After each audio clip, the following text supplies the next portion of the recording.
Bonjour et bienvenue sur Technapa, la Tech à Papa. Alors aujourd'hui, un petit test express du filament de chez Jamg, je ne sais jamais comment on prononce ce nom.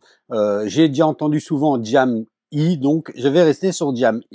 Donc c'est parti pour un test express du filament sur ma chaîne. Et donc ce que je vais faire, c'est un test de débit volumétrique par type de filament et un petit print qui va illustrer un petit peu le type de filament. Alors, en tant que filament, j'ai choisi quoi? J'ai choisi de l'ABS noir, parce que ça, j'en avais besoin pour terminer les pièces à imprimer pour ma Voron.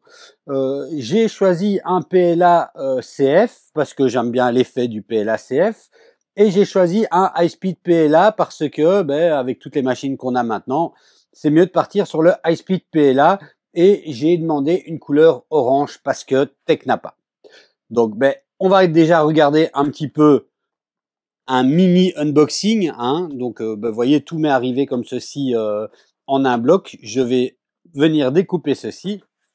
Alors, au niveau de l'emballage, ici, je suis sur le High Speed PLA. On voit qu'on est sur une bobine cartonnée. Alors, ça, c'est très bien pour l'environnement. Ça l'est peut-être un petit peu moins pour les systèmes multicouleurs, je pense à l'AMS de Bamboo, voire au CFS de Creality, voire à l'ACE de chez Anycubic. Alors je vais tester sur l'une de ces trois machines, je ne sais pas encore exactement laquelle, probablement le CFS de Creality. Et sinon voilà, on a une bobine relativement sobre. Je trouve dommage qu'il n'y a pas d'indicateur du niveau de bobine restante en grammes. On trouve ça sur certaines bobines. Bon, ici, il n'y a pas. C'est pas très grave, mais ça aurait été un petit plus appréciable.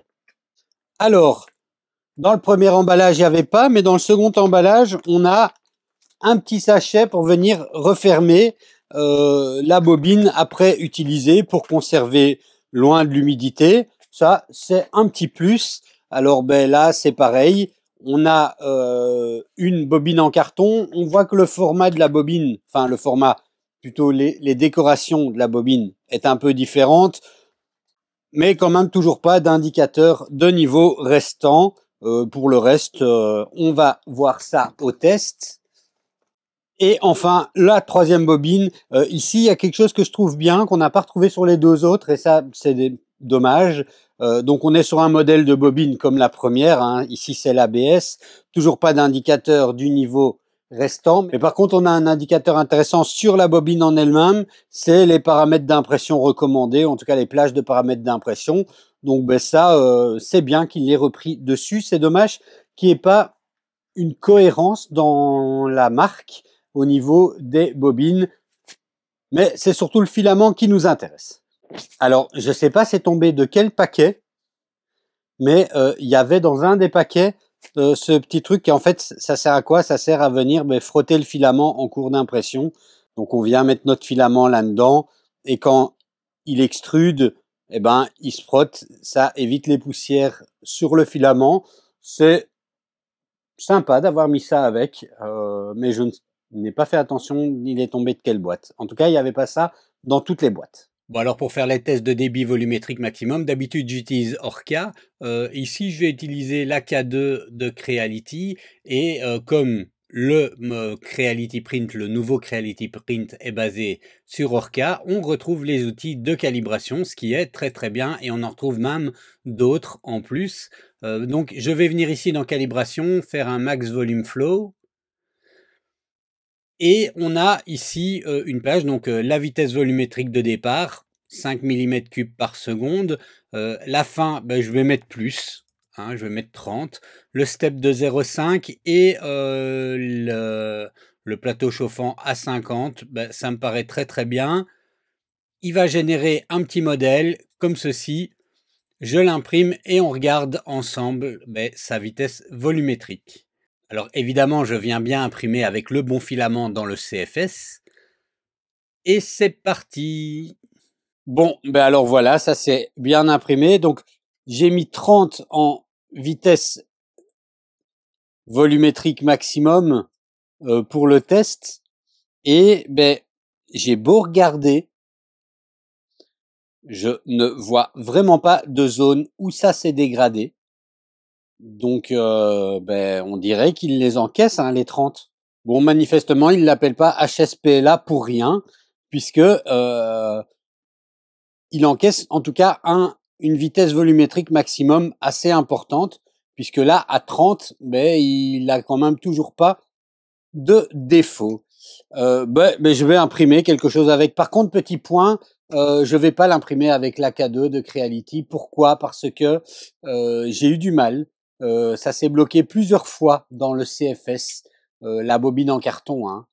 Et donc il faut que je mette des adaptateurs. Enfin bref, je vais plutôt l'imprimer avec une autre machine, peut-être la A1, ou essayer quand même dans la MS de bambou, de la X1. On ne sait jamais que la MS, l'impression que la MS tolère quand même un peu plus de bobines que le CFS qui lui est quand même assez exigeant sur certaines bobines en carton. Donc voilà, je vais faire un print avec ce HSP là et on va regarder à quoi ça ressemble et puis après on teste les autres matières.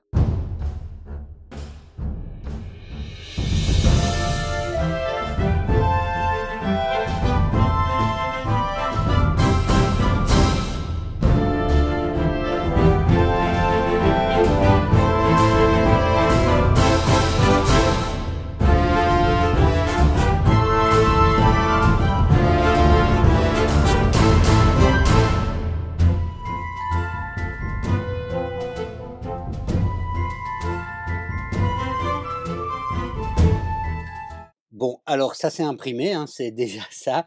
Je vais retirer les supports et je vous montre ça de plus près.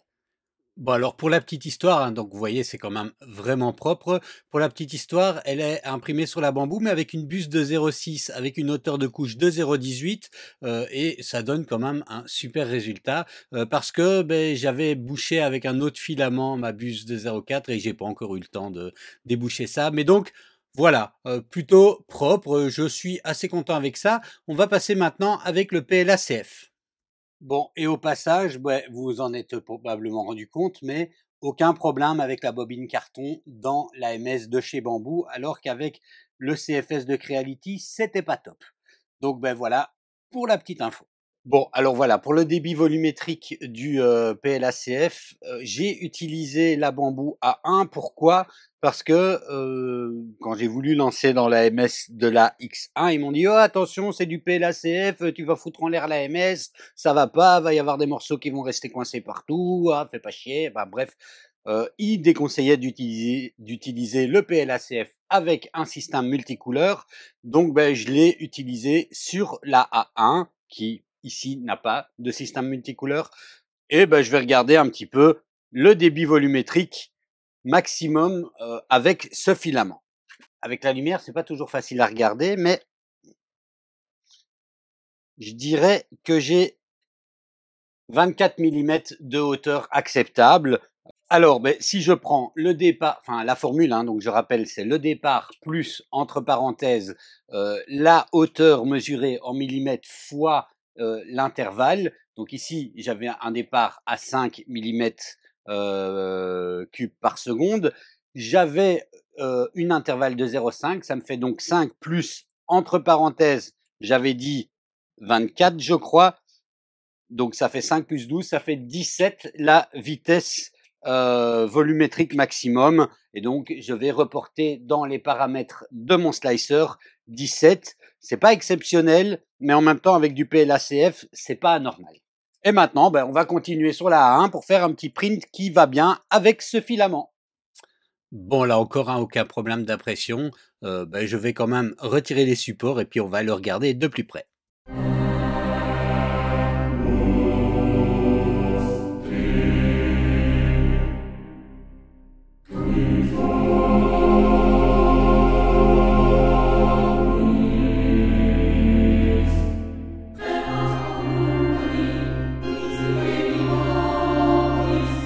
Eh ben, le résultat du test de débit volumétrique avec l'ABS me donne un score à peu près de 18 mm3 par seconde, ce qui est un chiffre encore une fois acceptable pour de l'ABS.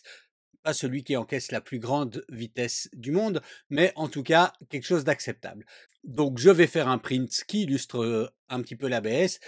J'ai bientôt sur la chaîne un test de filtration pour la bambou, et ben je propose d'imprimer ça. Bon ben voilà, manifestement ça c'est bien imprimé, pas grand chose à redire, c'est plutôt propre. Je vais avoir du support à retirer. C'est une hauteur de couche de 0,6, donc ben voilà. Un filament ABS qui est somme toute assez classique, mais qui fonctionne plutôt bien. Voilà. Eh ben, ceci clôture cette petite présentation des filaments Jam J, Jam I. Je vous mets un lien en description si ça vous intéresse. Et n'hésitez pas à me dire dans les commentaires si ce type de test, de tester des filaments, des marques, des filaments spécifiques, ben voilà, hein, je peux toujours demander à une marque, tiens, j'ai envie d'essayer du filament machin chouette. Donc si vous avez des filaments ou de la résine particulière que vous avez envie de voir imprimer, de voir un petit peu comment est-ce que il est conditionné tout ça, eh ben je peux toujours essayer de demander et en faire une petite vidéo. Allez, je vous remercie et à la prochaine.